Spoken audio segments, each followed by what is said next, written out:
All right, hello, and thank you for joining us today as we continue the 2023 Historic Artist Homes and Studios virtual road trip with our second stop on this journey, the Couse-Sharp Historic Site in Taos, New Mexico. The Historic Artist Homes and Studios virtual road trip is a collaboration between the James Castle House, operated by the Boise City Department of Arts and History, and the Historic Artist Homes and Studios program, also referred to as HAHS, which is a program of the National Trust for Historic Preservation. With 55 sites across 25 states, all the former homes and working studios of American artists, HAHS is dedicated to preserving the nation's legacy of creativity and connecting visitors with these irreplaceable spaces. The James Castle House and HAHS launched this virtual road trip in the summer of 2021, a time when travel was very limited due to COVID-19. Longing for an adventure, we found inspiration in the recently published Guide to Historic Artist Homes and Studios, written by Valerie Bulent, the director of HAHS. With a desire to dig deeper into these extraordinary spaces, the virtual road trip was born. My name is Mackenzie Dunstan, and I'm your guide this year on the virtual road trip. I serve as the Education and Outreach Coordinator at the James Castle House in Boise, Idaho, which is located on the ancestral and unceded territory of the Shoshone, Bannock, and Northern Paiute people. With me today is Valerie Bulent, the Director of the Historic Artist Homes and Studios program, and David Kooning, Executive Director and Curator at the Couse-Sharp Historic Site. And providing American Sign Language interpretation is Lavona Andrew Carson. Along with ASL interpretation, English language captions are available by clicking on the live transcript button at the bottom of your screen and then selecting Show Subtitle. So live transcript, show subtitle. We strongly encourage your questions and ask that you send them to us via the Q&A box. At the end of this presentation, we will answer as many as we possibly can. And we'll also share out links for related events, resources, and mailing lists through the chat feature at the end of this presentation. Please note that this event is being recorded and will be made available online within the next few weeks. So, because this is a virtual road trip, I'd like to highlight a few destinations you might consider exploring if you were to take this journey in real life. So last month, we visited the Sam and Alfreda Maloof Foundation for Arts and Crafts, which is in Rancho Cucamonga, California. Our stop today is, of course, the Couse-Sharp Historic Site in Taos, New Mexico, which means it's about a 14-hour drive east through a sparse but very beautiful landscape. So as we leave Southern California, we're going to pass through the scorching deserts, and our first stop will be in Arizona in the often overlooked Cofa National Wildlife Refuge. This sprawling wilderness is perfect for wildlife enthusiasts, hikers, and photographers alike, and is significantly less crowded than many of the other parks and preserves found in the Southwest. You can get a sense of Cofa's rugged landscape from the top left image. After enjoying a few days of hiking, stargazing, and rock hounding for quartz in this area, you will continue on to Phoenix, Arizona. I would highly recommend visiting Phoenix's Civic Space Park right after dusk to witness Her Secret is Patience, which is a massive public art installation by artist Janet Epelman. Suspended about 40 feet off the ground, this work is designed to mimic the shadows cast by clouds. The structure gracefully moves with the breeze throughout the day, and at night it is illuminated with a mesmerizing array of colors as seen in the image at bottom left. So from there, we'll continue east to New Mexico, where you can take a ride on the Sandia Peak Tramway that's just outside of Albuquerque for breathtaking views of the city and the surrounding landscape. The ride only takes about 15 minutes, so if you want extra time in the outdoors, you can hike one way and ride this aerial tram the other, getting the best of both worlds. Now, before you hit the road again, I would recommend exploring the ATCG Books and Comics, which is the only Indigenous comic shop in the world.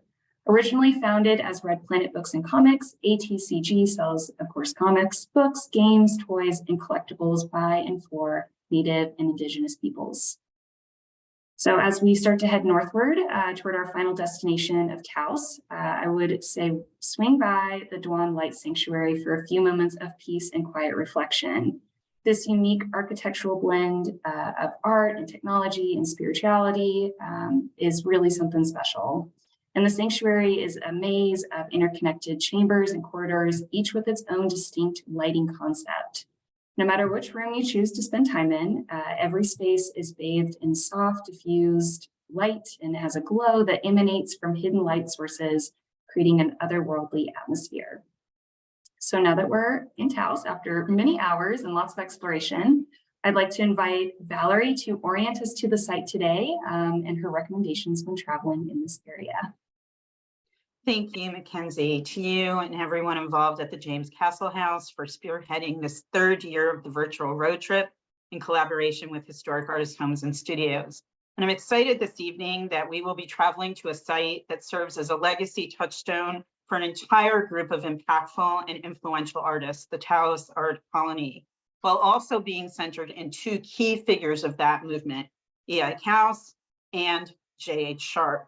But these two biographies are only the central threads of a complex tapestry which involves two families, several generations, and an extended orbit of close and enduring relationships with numerous Anglo creatives, but also importantly, with the indigenous peoples of the region. I got my first deep dive into these artists at an exhibition and accompanying lecture at Christie's Auction House in New York in the early 2000s during American Art Week. Walking through the exhibit, I got to see a diverse selection of works by Couse, Sharp, and other members of this group. And at the lecture, I learned about these artists' deep ties to the land, buildings, and people of the Taos Pueblo. So in my mind, any trip to Taos or introduction to the lives and art of the Taos Colony should begin here. To tour the Pueblo is to engage with the only living Native American community designated as both a National Historic Landmark and a UNESCO World Heritage Site. These multi-story adobe buildings located just a few miles northeast of Taos Plaza have been continuously inhabited for more than 1,000 years. The Pueblo is actually comprised of a series of many individual homes that were built side by side. There is much to experience when you visit this site, which sits at an elevation of more than 7,000 feet. You can purchase contemporary artisanal crafts from any number of individually owned shops within the Pueblo, such as the one on screen of Jonathan Warm J. Cumming. Other artisanal works of vast variety can be found at the Visitor Center's Taos Pueblo Collective, from mica flecked pots to silver jewelry to contemporary paintings like the one you see on screen. In truth, the entire Pueblo itself, to my mind, can be viewed as one giant preserved artist home and studio, with traditional and contemporary artistic practice continuing today through living legacy. During a visit, a current resident may invite you to experience baking in the traditional manner, or you can choose to visit on one of the powerful ceremonial days to witness ceremonies such as the turtle or buffalo dance. Travel in July for the annual powwow, or run a traditional foot race during San Geronimo's feast day in late September. The Pueblo also honors many Christian feast days with celebrations, and part of any visit should include the San Geronimo, aka San Jerome Chapel, which you see at lower left. There is a great deal to do and see at the Pueblo, and the site's website is extremely helpful in laying out all the possibilities and specific dates that may be of interest. The Pueblo is a true lodestone, but to further understand what drew artists like Couse and Sharp to Taos, you also need to experience this incredibly distinctive landscape and environment and atmosphere that also inspired them. Set off for the Rio Gorge Bridge for a truly dizzying view. Park on the Taos side to walk out on the bridge, not for the faint of heart to be sure. Hundreds of feet lie below, but the panorama is spectacular. Feeling a little more adventurous, you can actually charter a hot air balloon ride over the gorge. But want to get into the landscape, you can travel about 40 miles north of Taos to the Rio Grande del Norte National Monument, designated in 2013 by President Barack Obama and made up of more than 240,000 acres of public lands. Stop at the Junta Point Overlook and view where the Rio Grande and the Red River converge in the canyon. If you have a National Parks passport, get it stamped at the visitor center. You can camp and hike here yourself, even up to one of the more remote areas of the monument known as the Central Volcanoes region, a series of extant volcanic cones jutting up from the Sagebrush Plateau. But the park also offers a wealth of guided activities if that's more your style, from learning about petroglyphs to telescope stargazing to dredging for gold. The park also hosts concerts and other types of performances. Still craving even a little more nature, the expansive Carson National Forest beckons, and some of the most popular hiking trails in the forest are located in the Taos Ski Valley, which has even more delights on offer. Not a skier, whitewater rafting in spring and summer promises its own thrills, or adopt a more chill vibe by visiting some of the hot springs or spas in the region. Taos offers many cultural attractions as well, which will introduce you to the rich layered history of this region. Just south in Ranchos de Taos is the San Francisco de Asís Catholic Church, a National Historic Landmark and unique blend of Spanish colonial architecture and traditional building techniques of the Taos Pueblo peoples. While inside, appreciate the hand-carved corbels, hewn ceiling beams, and exquisite altar screens in this still active parish. Back outside, take in the twin bell towers and sun-dried adobe bricks before stopping next door at Chimayo Trading del Norte, which specializes in Native American art, including Pueblo pottery and Navajo rugs. And this is just one of many, many, many shops and galleries in and around Taos, where you can be exposed to and purchase a wealth of art, both historic and contemporary, the result of generations of artists being drawn to and continuing to settle in this region. Before you leave, you can enjoy Mexican fare at the outdoor courtyard or muraled interior of the Rancho Plazas Grill, seated in and amongst delightfully worn pieces of old Taos furniture and art. Along Highway 68, heading back to Taos, let the distinctive giant teepees lead you to the grounds of Taos Drums, open since 1951. Stop for a free tour of their drum making workshop or purchase one to take home from their vast showroom. If you want to learn more about art, but you are not necessarily looking to go home with any objects, Taos boasts a series of wonderful museums, many which ties directly back to the Taos Art Colony artists. After 2 decades of living in France, Bert and Lucy Harwood likely moved to Taos on the advice of one of the colony founders, Ernest Blumenschein. More about him later. They purchased the property known as El Pueblito only a year after the formation of the Taos Colony of Artists. And after her husband's death, Lucy worked with several artists of the colony to create first a foundation and later a museum, the second oldest in the state. Today, the inside still feels like a cozy hacienda and features an impressive collection of both historic and modern art, including this work by Bert Harwood, depicting the Church of St. Francis that we just visited in the previous slide.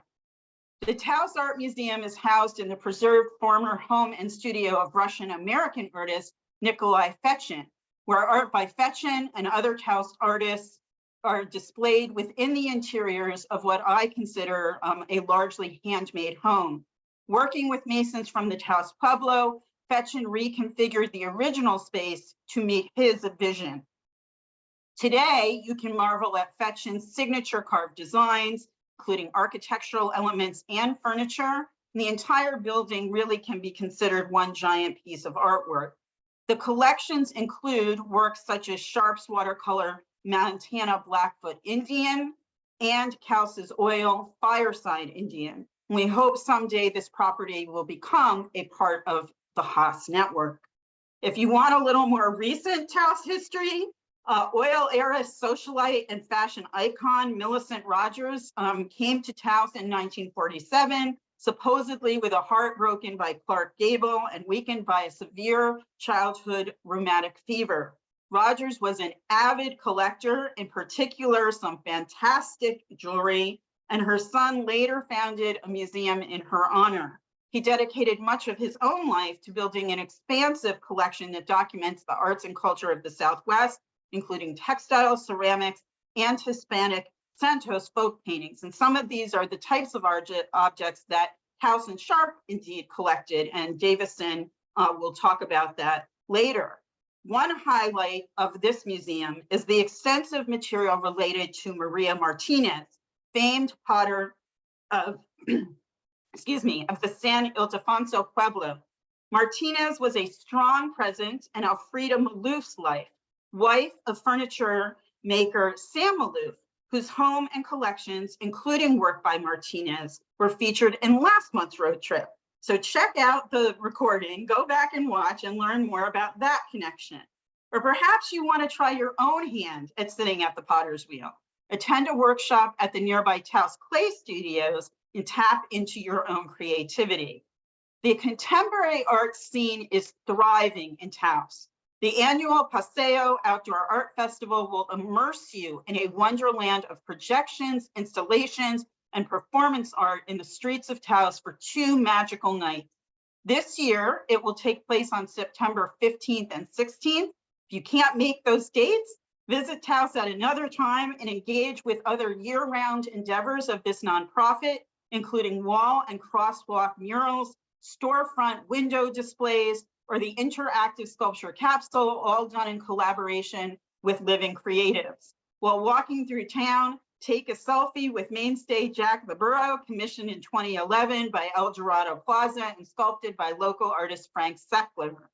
If you're looking for something more inward-facing and contemplative, the first Hanuman temple erected in the United States is open for public visitation on certain days. A 10-minute walk from historic Taos Town Plaza, and you enter another world. In the temple, you can sit in silent meditation, chant, or play one of the instruments. Outside, 10 acres of tranquil landscape await your discovery. Orchards, beehives, herb gardens, centuries-old irrigation ditches, and even roaming peacocks. And to boot, a view of Taos Mountain. On certain days, lunch is available, as is, if online reviews are to be believed, a fantastic cup of chai, an unexpected oasis when you can learn about a different faith or just reboot. The Couse-Sharp site is not the only preserved home and studio related to a founding member of the Taos Art Colony. Less than 1 mile from Couse-Sharp is the former home and studio of Ernest Blumenschein, his wife Mary, and their daughter Helen, who were also artists. That's a painting by Helen of the Rio Grande Valley on screen. It's an actual detail. Art created by all three is on view throughout the home, as are the personal belongings and furniture. This evening, our host Davison will help flesh out the connected threads that tie Blumenschein to Couse and Sharp and others within this circle. But this site is a must-see for those making an actual pilgrimage to Taos. It's wonderful that both properties, along with the Fetchin House, are all preserved in such close proximity, and we hope to have the Blumenschein House also join HAHS in the future. With all this historical and contemporary artistic context to draw upon, we now journey to the hub of the Taos Art Colony. This place represents, to me, a true crucible of creativity, of new ideas about art and culture, and it serves as a wonderful example of the powerful role that artists and art can play. Here, artists convened with intention, creating an inclusive community to serve as a both mirror and a lens of their respective era, to change perception, to question existing suppositions about peoples and place, and at the core, I would argue, humanity. Their paintings remain powerful, but it is within the context of the power of this special place that our understanding of their art and its complex contemporary relevance is truly enriched. And of course, through expansions like the new Lunder Research Center, these opportunities for understanding, bridging the history of the Taos Art Colony to present contemporary artistic practice can only grow further. I thank you, Mackenzie, as always, for this road trip collaboration, Regina, for your efforts on preparing for the Couse-Sharp presentation, and to you, Davison, for sharing this incredible holistic art environment with us this evening. Welcome. Thank you. My name is Davison Packard Koenig. I'm the Executive Director and Curator at the Couse-Sharp Historic Site. A pleasure to have you with us on this HAHS virtual road trip.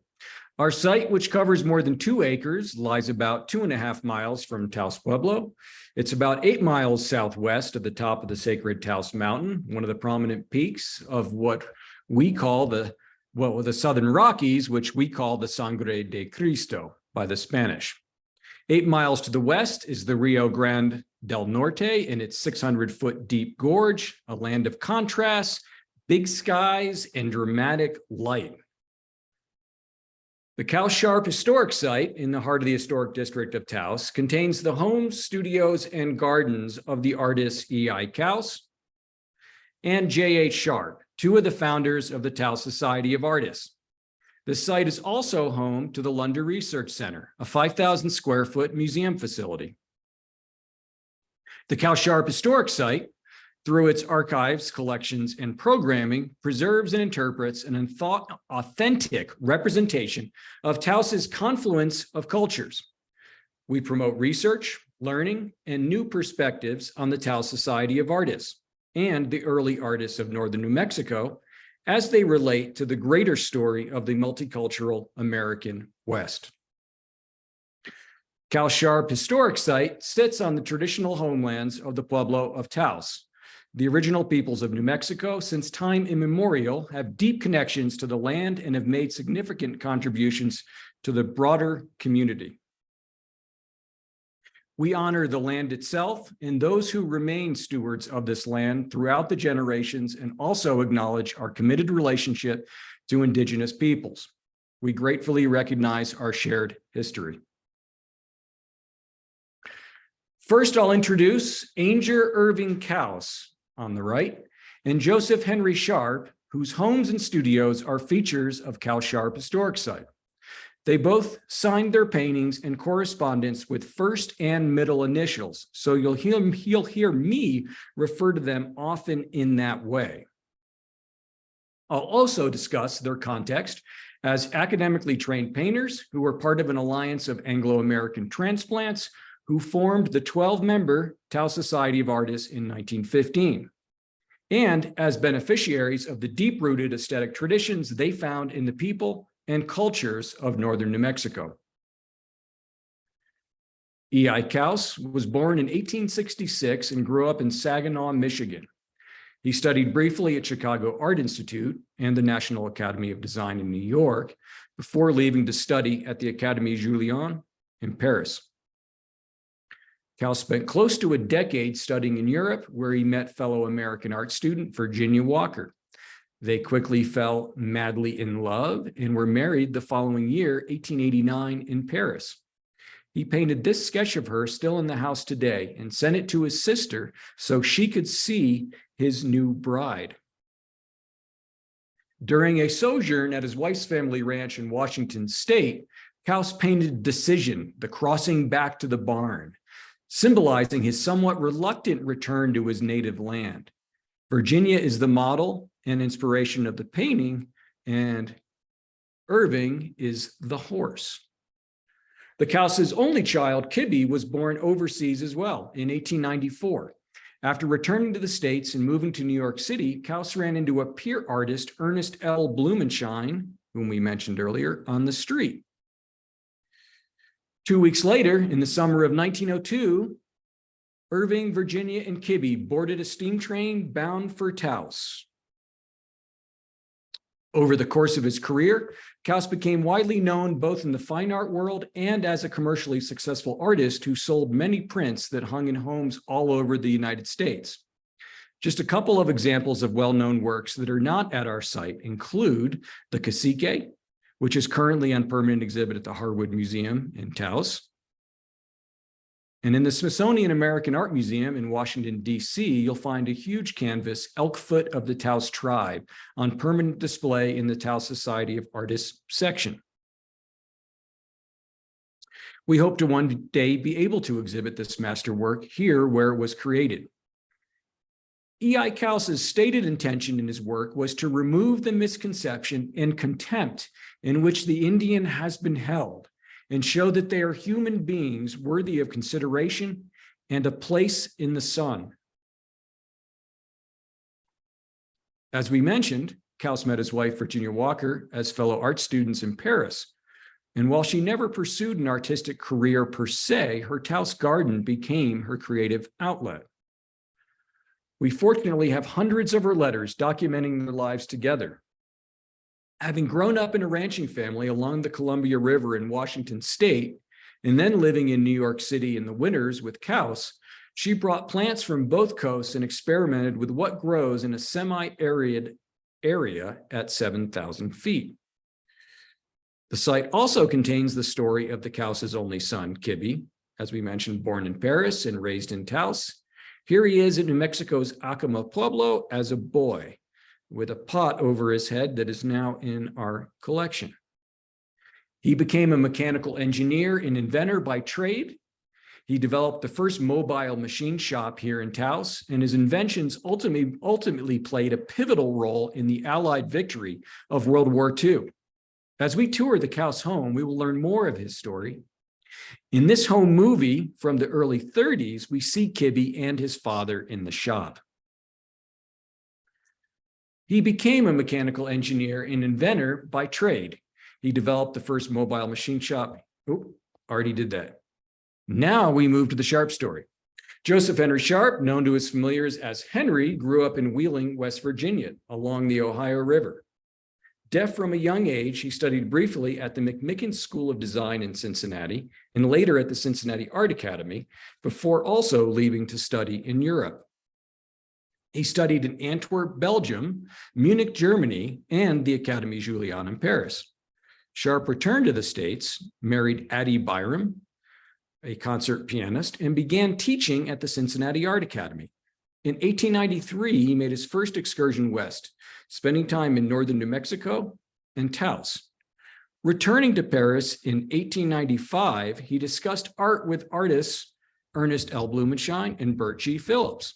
They agreed the future of American art lies not on the East Coast, but in the American West, with the diversity and landscape and people.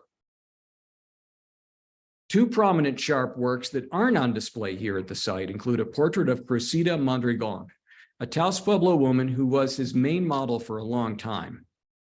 The Tia collection has generously loaned us this portrait in the past to hang in his studio. Another is called Ration Day at the Reservation, which is at the Butler Institute of American Art in Youngstown, Ohio. The 1915 Sharp studio here at the site forms the backdrop for this painting. The work shows Sharp's interest in the social and political situation of Indigenous people in the early 20th century. As Sharp wrote, I try to represent the Indian as he is, mentally as well as physically, not as ephemeral fiction has delighted to picture him, but as a human being endowed with intelligence, swayed by nobility of thought, venerated by indolence, animated by craftiness, or calmed by reveries of bygone days. The Couses and Sharps were next door neighbors. Here we see the Couse home in the middle and Sharp's first Taos studio on the right. The relationship was part of the genesis of the Taos Society of Artists in 1915. We like to emphasize that Couse-Sharp Historic Site is not just about the history of a place, objects, or individuals, but of relationships with each other, with the land, and most of all, with the people and cultures they interpreted in their artwork. Kibbe Couse and his children, two of whom are shown here with their grandfather, little Irving and sister Ginny, became like family to the Sharps. The Sharps had no children of their own, and here are Ginny and Irv with Henry and Louise Sharp, his second wife. But back to our TSA origin story. The Paris conversation with Sharp about the West set Blumenschein and Phillips on their Western excursion. Serendipitously, a broken wagon wheel marooned them in Taos. They spent the summer exploring the lush green valley and the communities of Taos and Taos Pueblo before Blumenschein returned to New York that fall. Phillips, however, fell in love with Rose, the sister of local physician Doc Martin, who was visiting that summer. They married the following year, and Phillips remained in Taos. Artists from the East began arriving with the goal of creating a summer art colony. Phillips became the anchor, finding housing and providing introductions to the Pueblo. Couse and Sharp began spending summers in Taos before buying their respective properties in 1909 and 1908, and eventually moving here full-time. In 1915, 6 founding members established the Taos Society of Artists, or TSA. With a formal charter for membership, the 6 artists, E.I. Couse, the first president, J.H. Sharp, Bert G. Phillips, Ernest L. Blumenschein, Oscar E. Burninghouse, and Herbert Buck Dutton, were academically trained, spent time in Europe studying, and hailed from Michigan to Maine. Representing diverse backgrounds, they shared a desire to not only paint the American West, but create a uniquely American art. The group would eventually swell to 12 active members, including Victor Higgins, Walter Ufer, E. Martin Hennings, Julius Rolshoven, Kenneth Adams, and thankfully one woman, Catherine Critcher. The group also included associate members in Santa Fe, Robert Henry, Albert Grohl, Randall Davey, B.J.O. Nordfeld, John Sloan, Berger Sanson, and Gustav Baumann. These were among the top artists in the nation. Inspired by the light landscape and the people from Taos Pueblo and the Hispano community of San Fernando de Taos, these artists made a lasting impact. By sharing their skills and resources, what they achieved together far outweighs what they could have accomplished as individuals. But it was not through their efforts alone. There were larger social and economic factors at play that created a cultural zeitgeist with the TSA at the center. Their shared vision of creating a uniquely American art forever influenced prevailing perceptions of Native America and the West. It is important to note that during this period, American art was just beginning to emerge from traditional academic painting style, with landscapes drenched in browns and deep greens, where people are often depicted as tiny dots, and portraits are deep in shadow. Now imagine walking into an exhibition of works filled with light, house light, filled with color and mystery, aspens and autumnal splendor, Navajo and Pueblo textiles with both complex geometric patterns and minimalist designs. Pueblo pottery's graceful forms covered with abstract designs, rich with symbolic meaning, depictions of people going about their lives. This was truly exciting and new, a new vision of America. Not that they were the only ones during that period with a refreshingly colorful palette depicting the Western United States, but they were doing it as a group with a shared vision and a unique lived perspective. This period was also the height of the arts and crafts movement, and Native American culture fit perfectly into this philosophy, in opposition to mass-produced culture. It was all the rage to create an Indian curio corner in the home, and department stores were displaying Navajo textiles, Apache baskets, and Pueblo pottery for sale in the windows.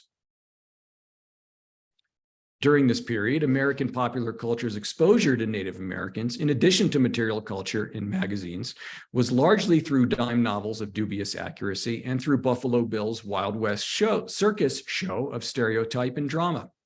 Artists such as Charlie Russell and Frederick Remington were largely depicting the Passaic mythic West of the cowboys and Indians, forever engaged in an epic struggle for America's manifest destiny. The TSA, on the other hand, were depicting the integrity of Native people, quiet activities of daily life, domestic tranquility, agrarian work, and ceremonial obligations, themes that you'll see in Couse and Sharp's paintings we'll encounter as we tour our site.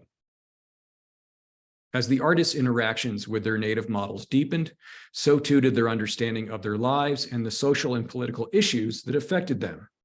The artists, through their artwork, letters, and lobbying, became advocates for Native rights and sovereignty. Sometimes the social commentary in their work is overt, as in the Ration Day painting by Sharp we saw earlier, but more often the message is subtle, simply conveying shared human values. The artists were also aware of their problematic role as Anglo-Americans depicting Native American people and culture, and not above self-deprecation. I love this self-portrait by Walter Ufer. The members of the TSA and other early Taos residents had to create their own fun in their little town, so isolated that there was never a railroad through it. Private parties, public dances, amateur stage productions, movies, and a lively baseball league provided recreation. Here we see some of the boys goofing around in the studio. Holidays, and especially the festivities around the feast days of the patron saints of Taos and Taos Pueblo, were celebrated by the whole community. The Taos Society of Artists disbanded in 1927, having largely outlived its usefulness, as the Taos artists had become household names and Taos had become synonymous with great art. Artists began to flock to Taos, and the art colony they created continues to live on. Taos is now home to hundreds of professional artists represented in galleries and museums across the nation.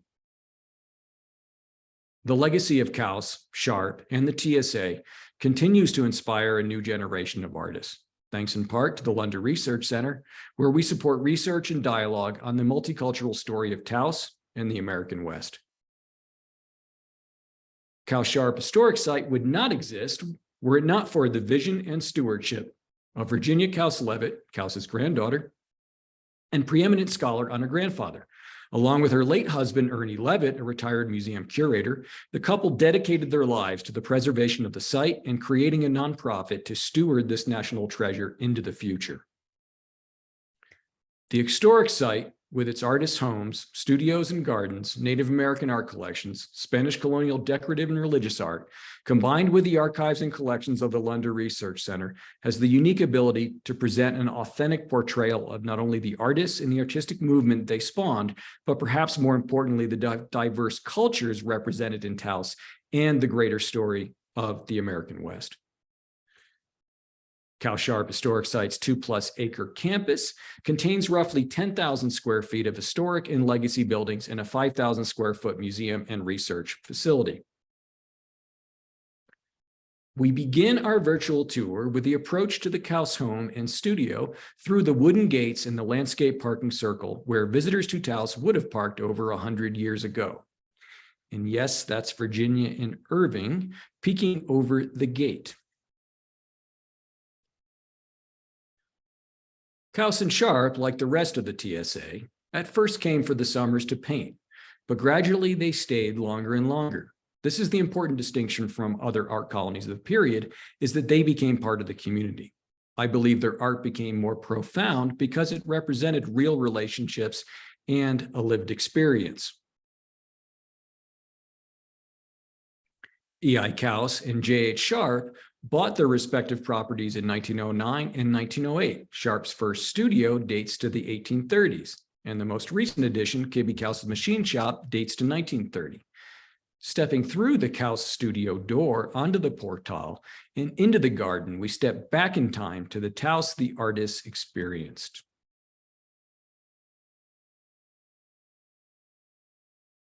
Couse's gracious home and garden became a prime gathering spot for the members of the TSA, and the group photos of them were taken mostly on this property.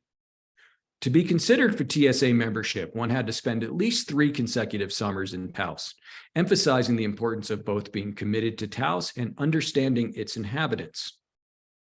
Members were also required to curate, organize, and ship an annual traveling exhibition across the nation. Realizing they were stronger together, they organized group shows utilizing their collective connections to museums and galleries. While these shows were not always immediately financially successful, the initiative exposed their shared vision of America to a national audience. As we now look south from the Couse Garden, we see the last historic view shed in the downtown area. We can glimpse the lush green valley and the view of the Sangre de Cristo Mountains, Couse so admired. Here we see the graceful roof line of Couse's studio, connected to the rest of his home. The original structure, a one-room home, was built by the Luna family in 1836, then enlarged in the 1840s, 1850s, before Couse bought the property in 1909. The colorful Couse garden was designed by Couse's wife, Virginia. She had considerable help from Ben Lujan from Taos Pueblo, Couse's favorite model. Mr. Lujan is seen here at right, along with Couse at left. The other man is Jerry Mirabal, whose Tiwa name translates as elk foot, another favorite model from Taos Pueblo. Yes, he is the model for the Smithsonian painting that we saw earlier. Virginia brought designs and plants from the East and West Coast, while Ben brought native plants, local knowledge, and physical labor. He built the terraces and gravity-fed acequia, or water ditch system.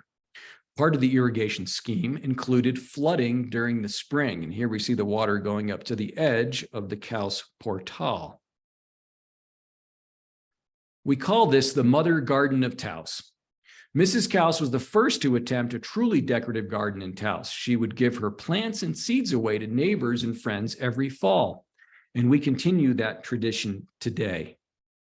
Every October, at our last open house of the season, we bag and label plants and seeds for giveaway to all who ask. Irving and Virginia's granddaughter, Virginia, or Ginny as we call her, continues to live in the Couse house, providing inspiration every day and often lunch right here on the portal. It's hard to convey in words and even video just how pleasant it is to relax on the Couse portal from spring to fall. The garden blooms continuously from late May into September, and the views are gorgeous. Sitting here, it seems we hark back to 100 years worth of camaraderie and good times. Staff often bring their laptops out here to work, and it's truly a magical place. Now, into the house itself. Here's Couse in a relatively early photo, standing outside the door we're about to enter.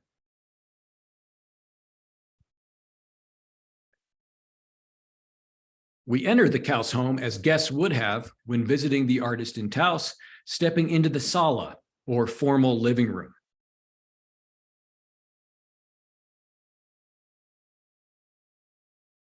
Originally, the sala would have displayed his latest, greatest Indian paintings. What hangs on the wall now are paintings completed during his pre-Taos career. This painting with his wife, Virginia, there it is, posing as the milkmaid in milking time, was exhibited at the Chicago Exposition in 1893. The other paintings were made for the Paris Salon. Acceptance into the Salon, the official annual art exhibition of the Académie des Beaux-Arts, was the highest accolade an aspiring artist could achieve. Originally, together, these paintings embody what the American artists were rebelling against, the largely academic painting style dripping with overt sentiment. We also see an impressive collection of santos, Spanish colonial depictions of the Catholic saints, a uniquely New Mexico folk tradition. The collection represents 18th and 19th century santeros, artists from as far south as Santa Fe to north of Taos and Arroyo Hondo. These would have been prevalent in every Hispanic home in northern New Mexico up until the beginning of the 20th century, when they are slowly replaced by modern prints.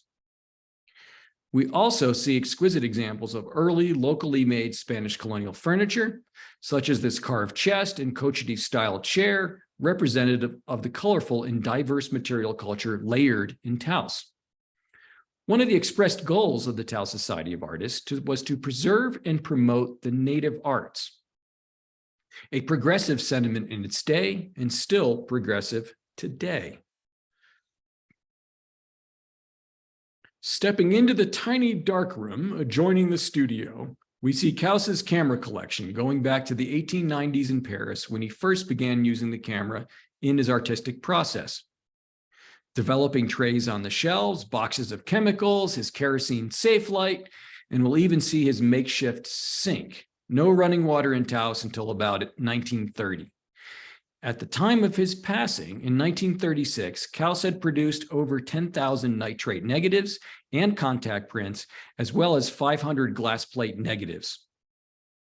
Couse, however, was not painting solely from the photos, as he would bring his models back into the studio and paint directly from life. We also see his plein air paint boxes waiting. Roughly 7,000 of the contact prints are model studies used primarily as a tool for composition and light study for future paintings. Couse was very much a man of process, and photography was integral to it. For every painting Couse created in his career, numbering over 2,500, there is an existing photo study. Here's a modern print of a study of Ben Lujan. And the photo study is not merely a reference photo, but is a gridded contact print that is a 1:1 image of the completed painting. This study is of Jim Lucero of Taos Pueblo. Couse printed many thousands of contact prints using natural sunlight. Taos did not have electricity until about 1928. The remaining negatives and digital facsimiles largely document life in Taos, northern New Mexico, and indigenous communities in the American Southwest. As such, these photographs represent a significant contribution to our understanding of the artist E.I. Couse and the indigenous communities he strove to represent. Stepping into the studio, we are at first impressed by the light streaming in through the windows. True north light, Taos light. The first thing Couse does when they purchase the property in 1909 is to begin building his studio. As the son of a carpenter growing up in Saginaw, working for his father, there is little doubt he participated in the design and construction of the studio, as he was anxious to get to work painting. We see his plein air paint box on his desk, ready to head out into the field alongside receipts from recent purchase at Randall's Lumberyard, which still exists. Everything is still there as he left it.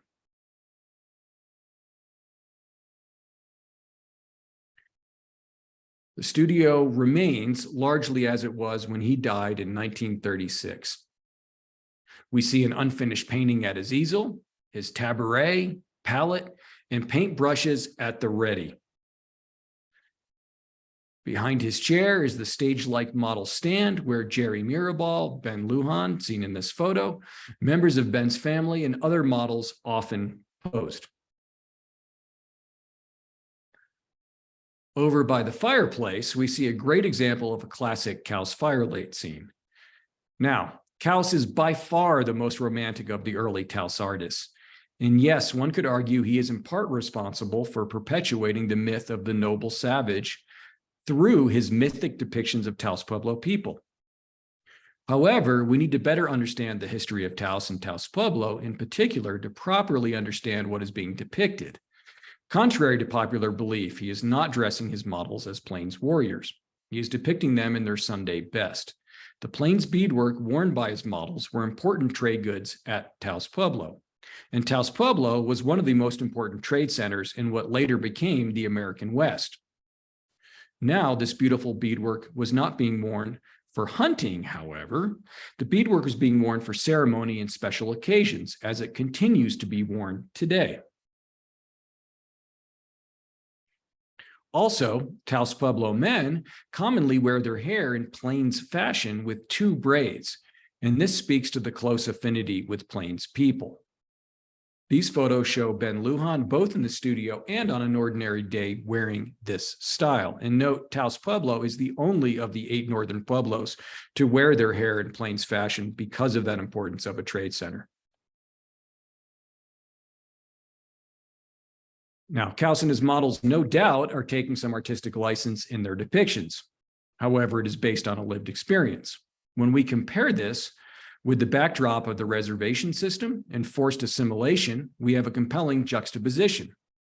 Couse and his colleagues, through their albeit often romanticized depictions of Native people, help sway popular opinion about Indigenous Americans and, as a result, federal Indian policy. Through their popularity and their actual residency in Indian country, they had national reach and a certain legitimacy to their advocacy. In addition to photos taken inside this studio, Couse frequently brought models and family helpers to places all around the Taos area for outdoor shoots, like this one of Jerry Mirabal. One outdoor scene is Sunlight Sunshine, completed in 1918, which is in his studio today. What makes the site in the Couse House in particular so important is that when we look at a painting like this, we have in the collection and the archive the photo study of Jerry Mirabal done in the field and developed in the studio darkroom. We have every piece of clothing that Jerry is wearing. We have the field sketch noting highlights, Couse's sales book, and the exhibition record in Couse's hand. Combined with the hundreds of letters Virginia wrote and the contents of the home studio and gardens, we believe this to be one of the largest intact collections of any artist in the United States. And what is most important is that it documents not only the artist and his career, but an artistic movement and the people and story of Taos.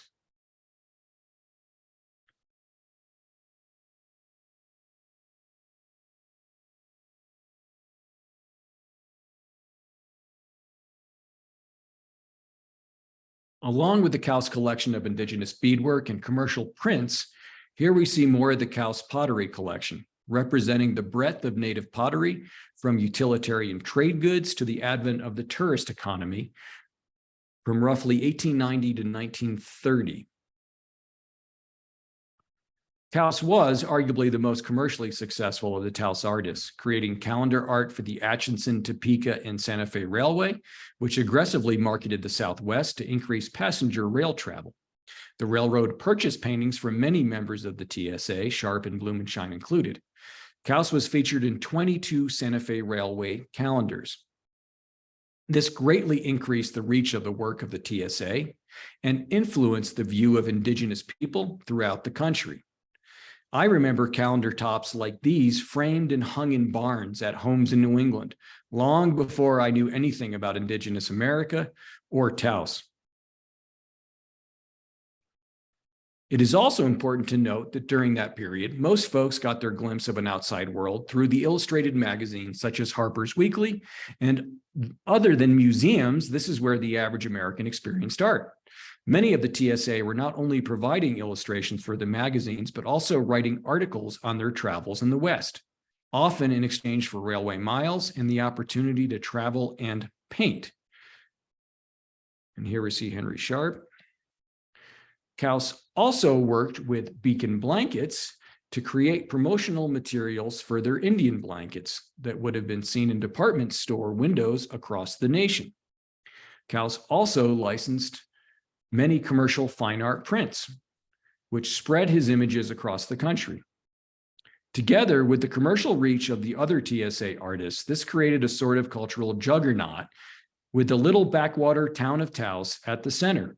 And these depictions of the West gradually influence, consciously or subconsciously, popular perceptions of the American West and of indigenous people.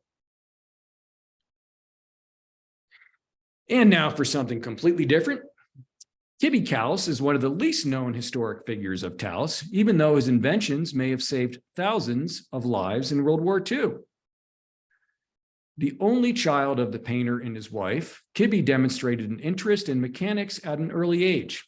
After graduating from Stevens Institute of Technology in 1917 and briefly serving in World War I, he began to market some of his inventions in the Eastern U.S.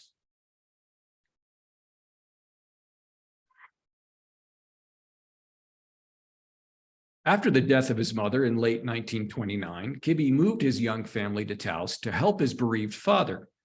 Struggling to put food on the table during the Great Depression, he put his creative scientific brain to work teaching himself geology and chemistry to do assaying for the local mines and established Couse Laboratories, Inc. He set up a machine shop in the family garage and developed the prototype for a mobile machine shop. Henry Ford had recently invented a flatbed truck. America was still largely a rural nation, and a clever fellow could make an honest living repairing anything made of metal in the field. For example, a farmer would lose several days' wages to ride into town and get a plowshare repaired by the local blacksmith, but a mobile solution was far more effective and efficient. Kibbe Couse spent much of his time in Taos working on the prototype for the Couse mobile machine shop. After his father's death in 1936, he abandons his Taos workshop and built a plant in New Jersey to manufacture the invention.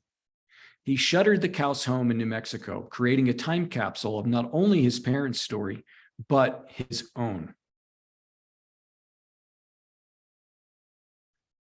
Stepping out of the garage, we behold the last known surviving 1942 cab-over engine Couse mobile machine shop Type B aviation model in North America, as far as we know. With the advent of World War II, the mobile machine shop became much more than a clever idea. This beauty, nicknamed Rosie by her previous owner for the reddish paint covering the original olive drab, was in continuous use since 1945 in Alaska and California until we purchased her in 2021 after a special donation campaign. She represents our largest museum acquisition to date. In the future, we foresee raising more funds to protect and restore this rolling piece of engineering and military history. Though we focus on the humanities impact of Sharp and Couse's work, arguably Kibbe Couse had the greater influence through the mobile machine shop, which likely saved thousands, tens of thousands of lives during the war. By June of 1944, Couse Industries had produced more than 1,000 units of the 3 mobile machine shop models, which saw service in both the European and Pacific theaters. And now, as we leave Rosie behind, we step into the world of the artist Joseph Henry Sharp next door. As we previously mentioned, Sharp was the first of the later Anglo artists to quote unquote discover Taos in 1893. In 1908, he purchased what was purported to have been a dance hall and turned it into his home. In 1909, he purchased the Luna Chapel, originally built by the Luna family in the 1830s, which shared a wall with the Couse home. The chapel at that time belonged to the diocese in Santa Fe. Sharp added windows and a wooden floor to convert it into his first Taos studio. Sharp purchased the rough cast Spanish bell from Taos Pueblo and dubbed it the Studio of the Copper Bell. He painted in this studio until he built a larger one out back in 1915. We will visit that studio in a moment. Before 1846, this private chapel would have been the edge of Taos and the entrance for the Santa Fe Trail from the east. Taos has been an important trade center for centuries. And economic exchange led to intellectual exchange and openness to outsiders. The area hosts a diverse cultural and artistic heritage. Taos Pueblo is arguably one of the most traditional indigenous communities in North America, and the Hispano people of the area still identify as Spanish to this day. When combined with the lightened landscape, Taos was indeed uniquely suited to become an art colony. Today, the chapel hosts seasonal exhibitions. The one in the midst of installation today is Aunaki, Spanish colonial contemporary. It includes a few historic pieces, including one by Sharp. We are now approaching Sharp's second Taos studio, which he built in 1915. Note the Crow-style teepee. We uncover it in the wintertime and redeploy it every spring. This teepee is a reproduction of the one Henry Sharp acquired in Montana and set up here every summer. Henry Sharp grew up along the Ohio River in Wheeling, West Virginia. The B&O Railroad trestle passed over the river near his house. And as the story goes, the young lads would climb it like a jungle gym. Well, one day, 12-year-old Henry fell in the river and drowned. A gentleman fishing along the riverbank retrieved his body and carried him to his mother. His mother rolled his lifeless body over a wooden barrel and brought him back to life. Alas, he got an ear infection in both ears and subsequently lost his hearing. Kicked out of the one-room schoolhouse so he wouldn't slow the other kids, he was homeschooled, which was common on the then American frontier along the Ohio River. His father died when he was 12, and so he went to work in a nail factory to put food on the table.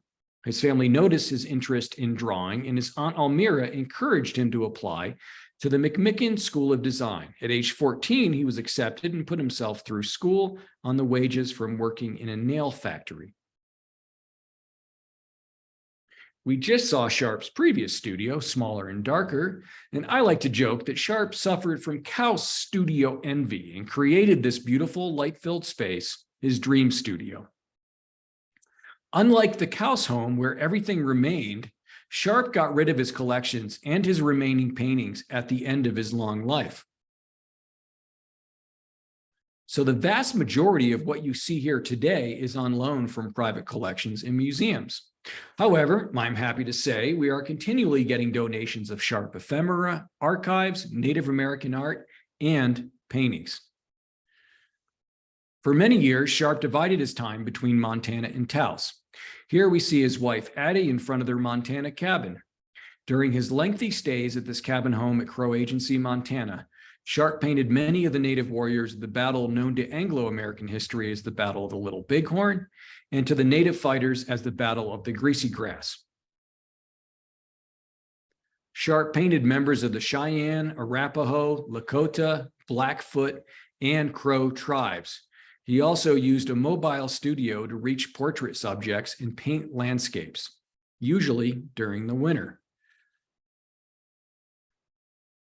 Acutely aware of their rapidly changing cultural practices, Henry sought to record them lest they disappear entirely. As Sharp explained, I went north because I realized that Taos would last longer. The Plains cultures were in direct conflict with manifest destiny, and westward expansion and forced assimilation meant the end of the buffalo in a rich nomadic lifestyle. Taos and the Pueblo people, however, were sedentary and largely agricultural, still living on their ancestral lands. It is interesting to note that while Henry is in Montana, deftly capturing the disappearing lifeways of the people, while he is in Taos, like Couse, he is creating genre paintings of an idealized past. I would, however, contend that Sharp spent more time with Native American people than any other artist during that period. And because of his sincerity of purpose and the relationship and trust that he built within the Native community, he was witness to and participant of many things only rarely experienced by outsiders.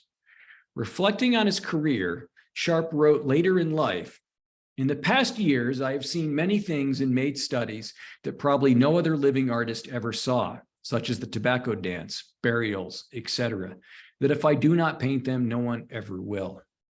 And for that, we are grateful."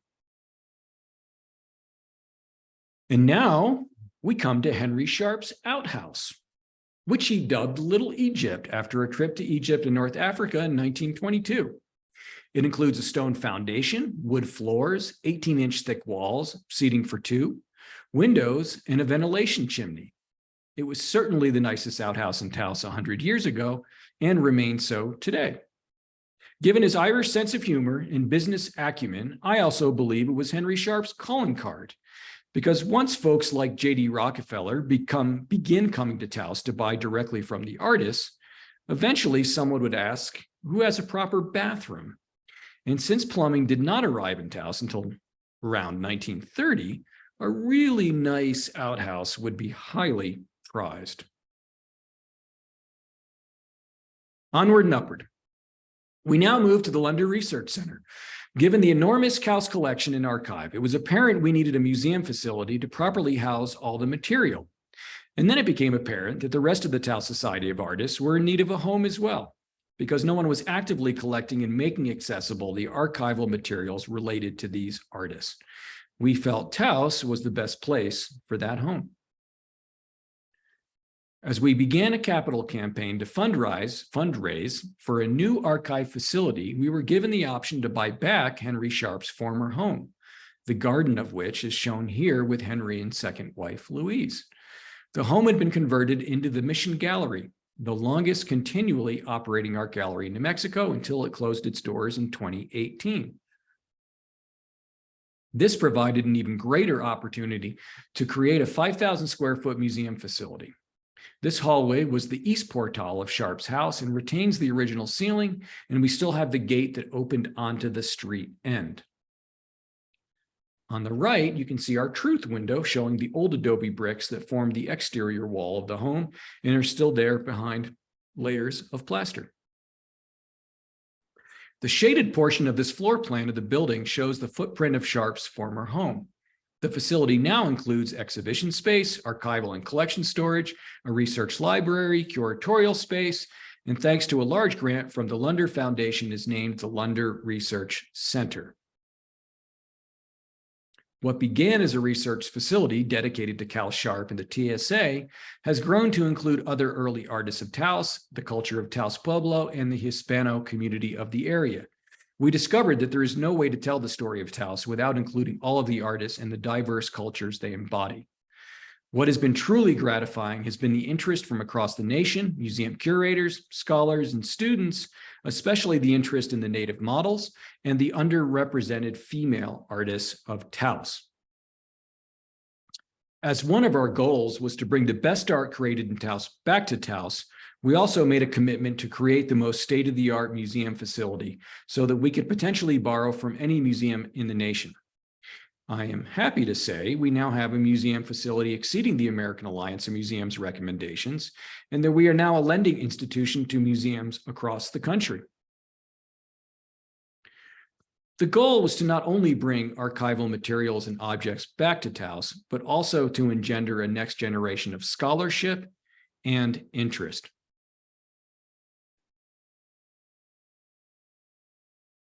We have made a commitment to make these materials accessible, which we have been working on diligently for years through private and public grants.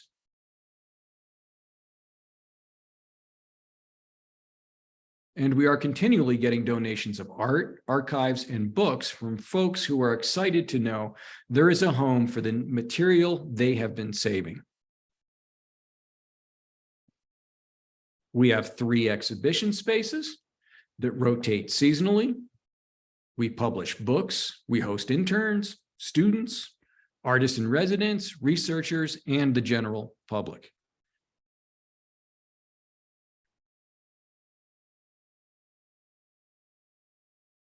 We are committed to working closely with the indigenous communities we represent.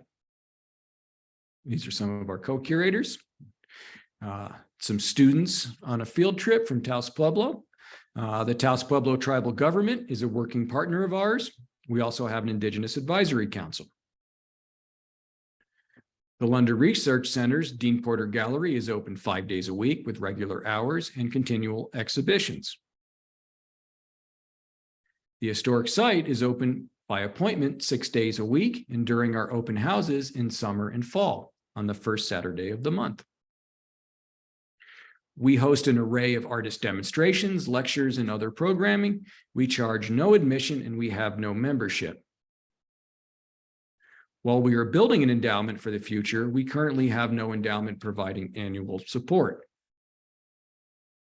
We rely on a combination of grants, contemporary art sales, and private donations from friends like you. We provide a 2-hour plus private tour by one of our highly trained docents on a donation basis only. Our goal is to provide the best possible visitor experience.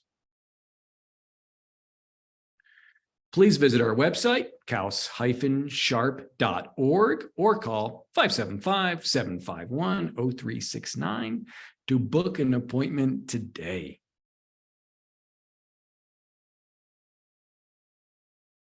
So if you're interested in Taos or the more nuanced story of the multicultural American West, we extend an enthusiastic invitation for you to come pay us a visit. Thank you. Wonderful. Thank you so much, Davison, for diving deep into the lives and legacies represented at your incredible site. I have loved learning over the course of working together here on this program about the rich history, not only of this site, but the ongoing work to share Couse and Sharp stories and those related stories of their families, the Taos Society of Artists, and of course the Taos Pueblo. So we're now going to move into the Q&A portion. We have a little bit of time here, so our audience is now welcome to send any and all questions to us through the Q&A box, and we will answer as many as we can. While we're waiting for those questions to come in, I will selfishly start with one of my own. So it was so cool to see just the amount of work that is still in particularly Couse's home. And I imagine Sharp had a similarly spectacular collection of pottery and beadwork and other artworks created by Indigenous and Native artists, which really gives us a pretty fascinating glimpse into material culture of this region.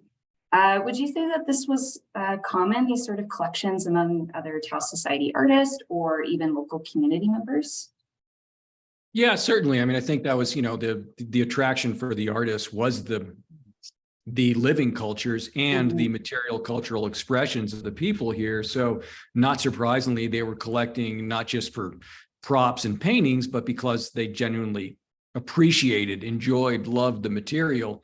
I would say Couse and Sharp probably had a larger collection than some of the other artists, but Sure. Bert Phillips was even running a trading post early in his Taos days to supplement his income. So, Burning House had a large collection. So I would say most of the artists were collecting on a, kind of a serious level. And I don't think that was, uncommon. Certainly in Santa Fe and Taos, people were moving here because they wanted to be surrounded by that material. It was exciting and fascinating, and I think it was pretty common. And that's where a lot of the art economy happens with the native communities in New Mexico. And the American Southwest is one of the few parts of the country where Indigenous people had an art economy 100 years ago and continue to have a vibrant art economy. And that's been part of their success, is keeping those tradition lives alive and having relevant economies and income. That makes a lot of sense. Thank you. I was curious. All right, we've got a couple questions here.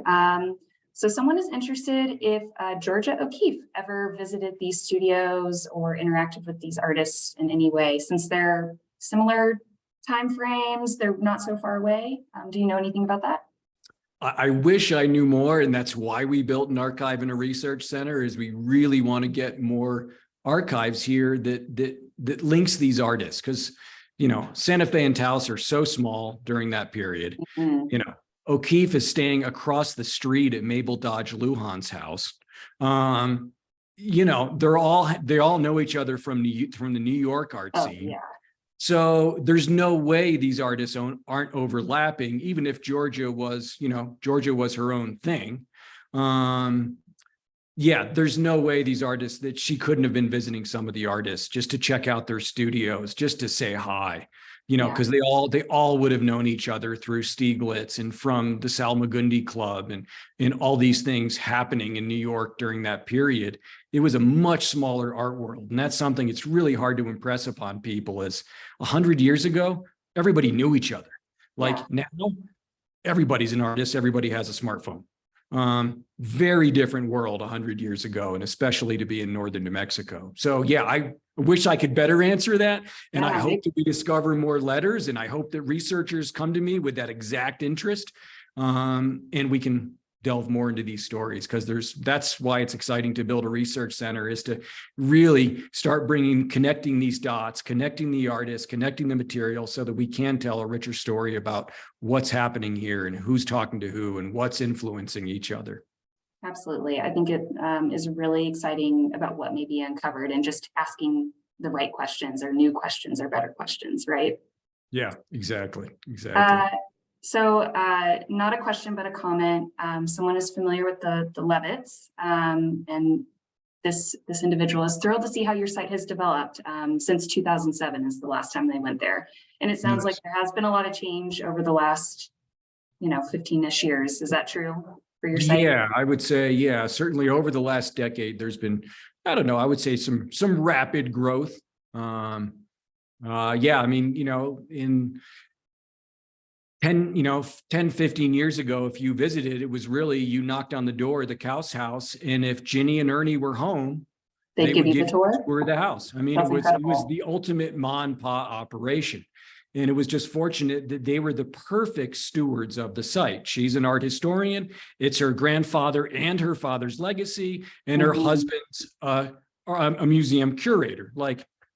That's that's pretty good karma. Works out nicely. Yes. And then, I didn't arrive until 2015. And at that point, we had a nonprofit board. The board was acting as really running the site, and we had a volunteer corps. And then we really began working on stuff like opening the Sharp studio to the public and really bringing him back and creating a presence for Sharp. And we've been expanding spaces in the Couse house since then, and expanding the Kibbe story, because it's such an important story. And then, of course, the Lunder Research Center has been our most recent move forward, which is pretty exciting. So yeah, we still feel a little like kids in a candy store with all of this around us, and being able to share it with the public is really a blast. Yeah, it sounds like there's more ahead. There's more to be uncovered, which is really exciting for any site. Yes, we have several more phases planned. We just, need money. Fair enough. The usual. Well, we are coming up quickly on our time today.